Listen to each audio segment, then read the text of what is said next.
সেটা তো আপনারা জানেন 5ই সেপ্টেম্বর শিক্ষক দিবসের সময়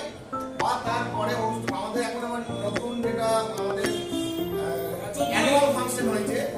অ্যানুয়াল ফাংশনের সময় বা কোনো সময় স্যার যেটা ডিসাইড করবে সেই সময় প্রাইজটা